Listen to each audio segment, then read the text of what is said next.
आप देख रहे हैं डार्क फाइल्स। तो चलिए बढ़ते हैं आज की इस कहानी की ओर। बार बार वही सपना क्यों आता है मुझे? खुद सबसे बड़बड़ाते हुए रोहित खुद से बोला और फ्रेश होने के लिए गुसल खाने की तरफ बढ़ गया। शावर की तेज फुहारें और सुगंधित साबुन की महक से भी उसे तरोताजा नहीं महसूस हुआ। वो वैसे ही झल्लाया हुआ निकलकर डाइनिंग टेबल पर आकर बैठ गया, जहां उसके माता पिता और दोनों भाई बहन इंतज़ार कर रहे थे। क्या हुआ बेटा, तुम्हारा मूड क्यों ऑफ है? पिताजी ने रोहित के मूड को पकड़ते हुए पूछा। नहीं नहीं, ऐसा तो कुछ नहीं है।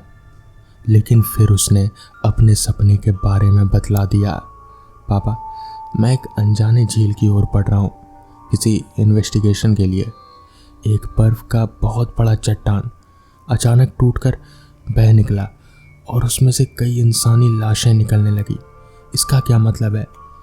क्या सच है या फिर कोई सपना? रोहित अपने दोनों हाथों से अपना सिर पकड़ लेता है। क्या? डाइनिंग टेबल पर बैठे सभी मुंह खोले रोहित की ओर ऐसे देखते हैं कि क्या हो गया। बेटा, ये तो बस एक सपना था, भूल जाओ इसे। पिताजी उसे दिलासा देते हुए कहते हैं। लेकिन पापा, बराबर एक ही सपना मुझे क्यों आता है और क्या मतलब है इसका? रोहित अनमना सा होकर बोलता है। कोई बात नहीं बेटा, आजकल तुम बहुत ही परेशान रह रहे हो डिसूजा केस के चलते। चलो ब्रेकफास्ट कर लो, माँ ने रोहित से कहा। तो रोहित सब कुछ भूलकर नाश्ता किया और काम पर निकल गया। रोहित वर्मा सिटी पुलिस का एक जोशीला ऑफिसर था। वो अनसुलझे क्राइम और डिटेक्टिव विभाग में कार्यरत था। कुछ दिनों से मशहूर पेंटर आलस डिसूजा और अपने समस्त परिवार की रहस्यमय हत्या की गुत्थी सुलझाने में लगा हुआ था। लेकिन वो और उसकी पूरी टीम किसी भी निष्कर्ष पर नहीं पहुंच पाए थे। किसी को ये समझ नहीं आ रहा था कि पूरा परिवार, जो आलस डिसूजा की पत्नी सपना डिसूजा का जन्मदिन सेलिब्रेट करने अपने फार्म हाउस में गया था, वो वहां से कहां चला गया। ये तो पुष्टि फार्म हाउस में स्थित बूढ़े नौकर शामू ने पुलिस को इत्तला कर दिया, वो भी आधी रात में पैदल भागते हुए। लेकिन जब तक वो लौटा, पांचों फैमिली मेंबर्स की लाश गायब हो चुकी थी। खून तो हुआ था, लेकिन आगे का हिस्सा तब मालूम होता जब लाश मिल जाती। पुलिस की जांच यहीं पर आकर ठहर जा रही थी। रोहित अपने टेबल पर अकेला बैठा कुछ सोच रहा था। मैं किसी भी केस से दिल से कैसे जुड़ जाता हूँ, मुझे क्या पड़ी आलस डिसूजा की मौत से। लेकिन फिर पानी का घूंट लेकर वो बोला, नहीं, ये मेरी ड्यूटी है, अब मुझे ही इसका कुछ हल निकालना पड़ेगा। सर, चाय। माथुर ने जब चाय दिया तो वो मुड़कर उसे देखा, फिर चाय पीने लगा। माथुर चाय की चुस्कियों में ही रोहित से बोला, एक बात बताना, हम लोग कहाँ पर गलत है, जरा सोच कर बोलो। माथुर रोहित का सहकर्मी था। वो बोला, सर एक बार फिर से रीशूट कर देख लेते हैं शुरू से। 24 अप्रैल को न्यूज़ चैनलों ने आलस डिसूजा ने अपनी पत्नी सपना और अपने पूरे परिवार के साथ अपने फार्म हाउस में अपनी पत्नी का जन्मदिन मनाने के लिए जाते हैं। यहाँ तक तो ठीक है। उसके बाद अचानक रात के 2 बजे के आसपास नौकर शामू, जो लगभग 80 साल का है, हाँफते हुए पुलिस स्टेशन में सारे परिवार की मौत की सूचना देता है। फिर जब तक पुलिस वहां पहुंचती है, तब तक वहां कोई लाश नहीं मिलती। जमीन पर खून और टूटे फूटे बर्तनों और फर्नीचर के अलावा और कुछ भी नहीं मिलता। इसके बाद पुलिस के लिए ये मौत एक गुत्थी बन गई। और अब माथुर ने कहा, कोई और विकल्प? एक कप और चाय ले आऊं क्या? इस पर दोनों हंस पड़े। तभी माथुर बोला, अब सरकार का हम पर दबाव बढ़ेगा, उससे पहले हमें एक छोड़ तो ढूंढ ही लेना है। आज रात हम 3 लोग, तुम, मैं और जैन, आलस फार्म हाउस चलेंगे। मीडिया को खबर देने की कोई ज़रूरत नहीं है। रोहित, माथुर और जैन तीनों आलस फार्म हाउस में बैठे थे। आलस ने अपनी पेंटिंग से काफ़ी पैसा कमाया था। क्या इस मौत के पीछे का कारण पैसा था या फिर पॉप सिंगर सपना यानी उसकी पत्नी? आज मैं हर हाल में क्लू तो निकाल ही लूँगा, रोहित सोच रहा था। तभी जैन का मोबाइल बजने लगा। वो उठकर बाहर चला गया। माथुर को भी फ़ोन आने लगे। सर, सीनियर साहब का फ़ोन है, ये कहकर वो भी चला गया। अब उस बड़े से फार्म हाउस के उस कमरे में सिर्फ अकेले रोहित ही रह गया। वो कभी अपनी घड़ी की ओर देखता तो कभी मोबाइल की तरफ। अचानक सीढ़ियों से उतरती उसे एक कमसिन सी लड़की दिखाई दी। रोहित चौंक गया। शामू ने तो कहा था कि यहाँ उसके अलावा और कोई नहीं रहता, तो फिर ये शायद शामू की कोई रिश्तेदार होगी। उसने खुद से ही आंसर दे दिया और अपनी बड़ी सी सिगरेट जला ली। साहब? ओह, रोहित चौंक गया। जी कहिए। वो उसकी ओर देखकर पहचानने की कोशिश कर रहा था। मैं सपना हूँ। सपना? आलस की वाइफ सपना डिसूजा? जी, ये कैसे हो सकता है? अब तो एक मैच्योर लेडी थी जिसके 3 बच्चे थे। जी, मेनिका, जेब्रा और नंदनी। ओ, तो इसका मतलब कि आप बच गए। तो आप अब तक कहाँ थी मैडम? आप पर तो पुलिस केस हो सकता है। सर, आप मेरे साथ ऊपर आइए, कुछ दिखाना है आपको। ओके, चलता हूँ, बोलकर रोहित ने माथुर और जैन के नंबर पर कॉल मारा, लेकिन वो दोनों का फ़ोन अनरीचेबल बता रहा था। लगभग 20 सीढ़ियों के बाद एक दीवार थी जिस पर हाथ लगाकर कोई सीक्रेट कोड डाला तो वो एक कमरा अचानक ही खुल गया। वहाँ एक स्विमिंग पूल बना हुआ था, वो भी एकदम ताजे पानी से लबालब। रोहित ये देखकर हैरान हो गया। वो यहाँ पर कई बार आ चुका था, पर ये सब तो उसने देखा ही नहीं था कभी। वो लड़की सपना आगे बढ़ती जा रहे थे। उसे देखकर ऐसा लग रहा था कि वो हवा में तैरती जा रहे थे। आगे एक बंद कमरे की ओर इशारा कर उसे खोलने के लिए कहा। रोहित डर तो गया, लेकिन धक्का लगाकर उसने दरवाज़ा खोल दिया। आगे का नज़ारा चौंकाने वाला था। वहाँ बर्फ़ बनाने की मशीनें लगी थी, जिसमें बर्फ़ की बड़ी बड़ी सिल्लियाँ भी रखी हुई थी। रोहित हैरान रह गया। यही तो उसे सपने में आता था। रोहित, रोहित! माथुर और जैन उसे ढूंढते हुए ऊपर आ रहे थे। जी, इधर हूँ। हम तो डर गए थे कि आप कहाँ चले गए, माथुर ने कहा। तो रोहित ने कहा, नेटवर्क गायब हो गया था और फ़ोन नहीं लग रहा था आप लोगों। अच्छा सुनो, देखो, आलस का साइड बिजनेस बर्फ़ बनाने का था। हाँ, पर आपको कैसे पता चला सर? उसकी पत्नी सपना ने, वो जिंदा है। कहीं से ये सब खेल उसी का तो नहीं है। लेकिन सर, वो तो मर गई। नहीं नहीं, वो जिंदा है, रोहित थोड़ा चिढ़कर बोला। वो यहाँ थी अभी मेरे साथ, उसी ने मुझे ये सब दिखाया है। अब जल्दी से इन बर्फ़ की सिल्लियों को तुड़वाने का उपाय करो। थोड़ी देर के बाद जब बर्फ़ की सिल्लियाँ तोड़ी जा रहे थे तो उनमें से सबसे पहली लाश सपना की ही थी। बर्फ़ में दबकर पूरा शरीर सफ़ेद हो गया था। रोहित उसे देखकर आश्चर्य से चिल्ला उठा। ये कैसे हो सकता है? वो तो मुझे आकर मिली थी। वो ही तो मुझे यहाँ तक ले आई। रोहित अचानक से सिहर उठा। पूरे हॉल में सपना के सिसकने की आवाज़ें गूंज रही थी और वो आवाज़ें सभी ने सुनी। तो दोस्तों, ये थी आज की पहली कहानी।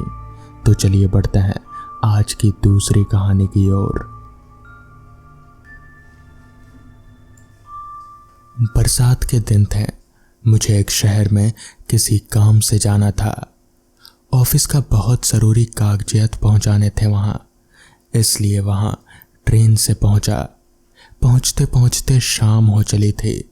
मैंने ऑफिस के कागजात हिफाजत के साथ ऑफिस के बॉस तक पहुंचा दिए। फिर बाहर आकर एक दुकान पर चाय पिया और एक समोसा खाया। रेलवे स्टेशन पहुंचा तो वापस जाने की ट्रेन रात 3 बजे की थी। मैंने सोचा यहाँ रुककर समय क्यों बर्बाद करना, मैं बस स्टॉप जाकर देखता हूँ कि शायद कोई बस मिल जाए।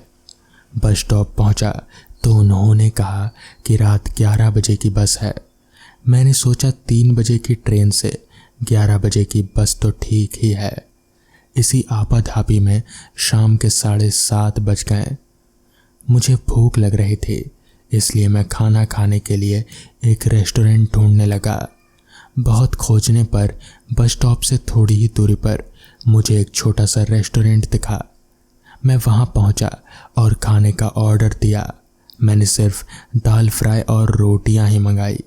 बरसात में ज़्यादा हैवी खाना अच्छा नहीं था, ऊपर से मुझे बस में सफ़र करना था, तो मैंने हल्का ही खाया। खाना खाते खाते 8 बज चुके थे। खाना खाकर मैंने रेस्टोरेंट का बिल अदा किया और एक पानी का बोतल खरीद कर जैसे ही मैं बाहर आया तो बहुत ज़ोर की बरसात शुरू हो गई। मैं रेनकोट लेकर चला था, इसलिए बैग से मैंने रेनकोट निकाल कर पहन लिया और बरसात से बचते बचाते बस स्टॉप तक पहुंचा। वहां मैंने वेटिंग रूम तलाशा और उसके भीतर चला गया। मैं उसके भीतर चला तो गया, लेकिन तब मैंने गौर किया कि वेटिंग रूम बस स्टॉप से इतनी दूर पर क्यों है, वो भी इतनी सुनसान जगह पर। मैं जैसे ही बेंच पर बैठा तो वहाँ की लाइट चली गई। ऊपर से बादल गरज रहे थे और बिजली चमक रहे थे। मुझे बहुत डर लग रहा था, इसलिए मैंने अपने मोबाइल फ़ोन की लाइट जला ली। फिर लगा कि ना जाने कितनी देर बाद लाइट आएगी। मेरा फ़ोन डिस्चार्ज हो गया, तो इसलिए मैंने फ़ोन ऑफ कर लिया। अब मुझे बहुत डर लग रहा था। बाहर बहुत ज़ोरों की बरसात थी और मैं बाहर जा भी नहीं सकता था, लेकिन भगवान का भला हो कि कुछ ही देर में लाइट आई तो मैंने राहत की सांस ली। मैं अब वेटिंग रूम की बेंच पर लेट गया। उस पर बहुत धूल थी, लेकिन मैंने अपने बैग से न्यूज़पेपर निकालकर उसे झाड़ दिया और आंख बंद करके यूं ही लेट गया। कुछ ही देर में मुझे नींद आ गई। फिर कुछ देर बाद पायल की घुंघरू की छमछम से मेरी नींद टूटी और मैं जाग उठा।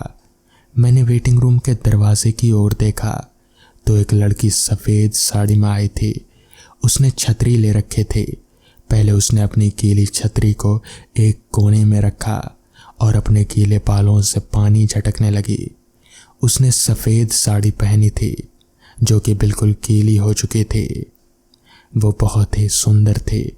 उसके कानों में झुमके थे और माथे पर छोटी सी बिंदी लगी हुई थी। होठों पर लगी लाल सुर्ख लिपस्टिक उसकी खूबसूरती में 4 चांद लगा रहे थे। वो जब अपने बालों से पानी झटक चुकी तो मुझसे बोली, क्या मैं आपकी बेंच पर बैठ सकती हूँ? आपको कोई दिक्कत तो नहीं है ना? इस पर मैंने जवाब दिया, जी ज़रूर बैठिए। और वो इतना सुनकर बेंच पर बैठ गई। अब भी उसका ध्यान उसकी गीली साड़ी पर ही था। कुछ ही देर में फिर से लाइट चली गई और वेटिंग रूम के भीतर घुप अंधेरा छा गया। लेकिन इस बार मुझे डर नहीं लग रहा था, क्योंकि वो जो मेरे बगल में बैठी थी, एकाएक किसी ने मेरा हाथ पकड़ा। मैं थोड़ा सहम गया। मैंने सोचा, जहाँ जान ना पहचान, आखिर ये लड़की करना क्या चाहती है। फिर उसने मेरा हाथ पकड़ा। फिर वो अपने हाथ को मेरे सीने पर फिराने लगी। अब उसका हाथ मेरे सीने से होता हुआ मेरी गर्दन तक पहुंच गया। जब बात इतनी बढ़ ही गई है तो मैंने उससे कहा, ये क्या कर रही हैं आप? इस पर वो बोली, क्यों, आपको अच्छा नहीं लग रहा है? इस पर मैंने शर्माते हुए कहा, नाम तो बता दीजिए अपना। इस पर वो बोली, पिशाचनी हूँ मैं। मैंने इतना सुना तो उसका हाथ झटक कर दूर भागा और फौरन ही अपने मोबाइल की लाइट चलाई। रोशनी में मैंने देखा तो सचमुच में वो खूबसूरत लड़की अब एक पिशाचनी में तब्दील हो चुकी थी। उसकी आंखें, लाल दांत बड़े बड़े थे। जिन होठों की खूबसूरती पर मैं मर मिटा था, अब उन पर खून लगा था। मैं डर के मारे थर थर कांपने लगा। तभी लाइट आई और वो पिशाचनी गायब हो गई। अचानक ही मेरी आंख खुली तो मैंने देखा मैं बेंच पर लेटा हुआ हूँ और वेटिंग रूम में कोई नहीं है। तब मेरी जान में जान आई। मैं शायद कोई भयानक सपना देख रहा था। डर के मारे मेरा गला सूख गया तो मैंने बोतल खोलकर पानी पिया।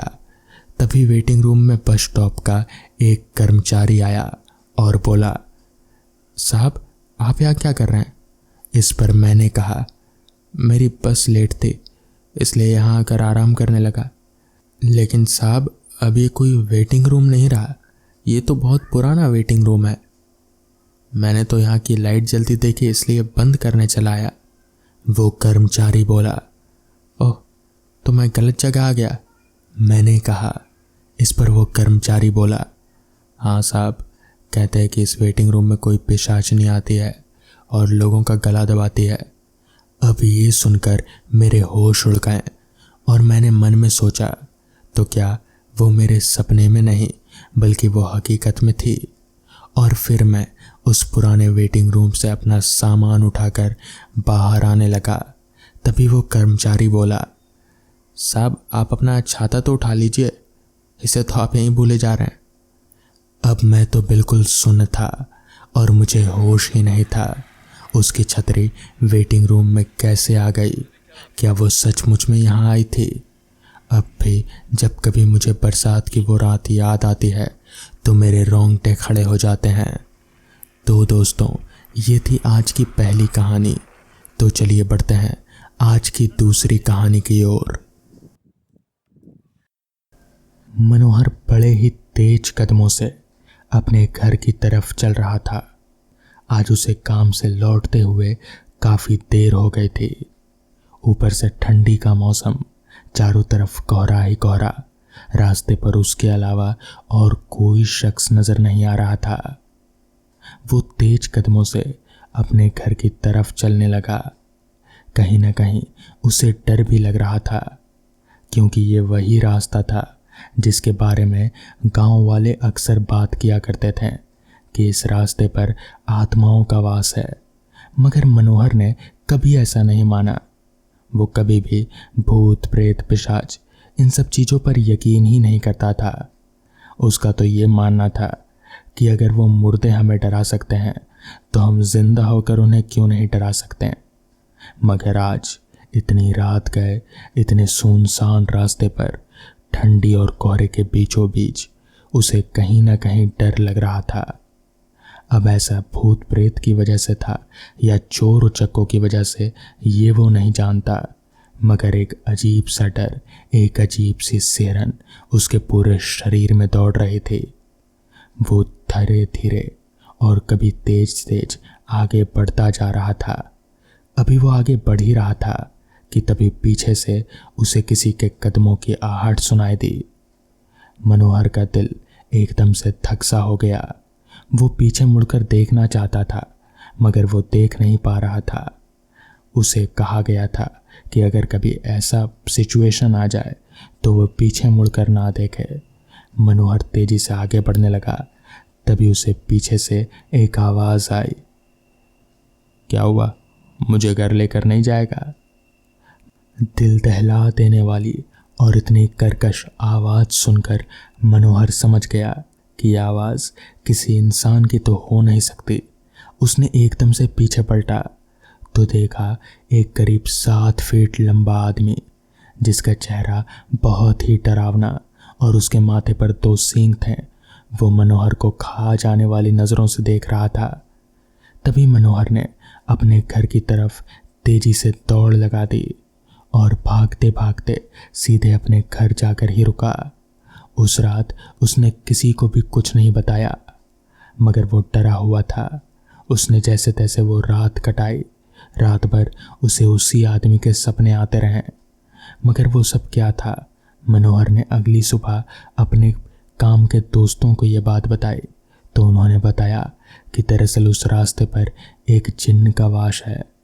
वो जिन्न बहुत ही खतरनाक है और लोगों को मार डालता है, लेकिन ज़्यादातर वो औरतों को अपने चपेट में लेता है। इसलिए वो बच गया, वरना शायद मनोहर जिंदा नहीं होता। तो दोस्तों, ये थी आज की कहानियाँ। अगर आपको ये कहानियाँ पसंद आई हों तो वीडियो को लाइक और चैनल को सब्सक्राइब करना ना भूलें। तो मैं आपका दोस्त आर्यन जल्द ही मिलूँगा आपसे ऐसी ही नई कहानियों के साथ। तब तक के लिए अपना ख्याल रखें।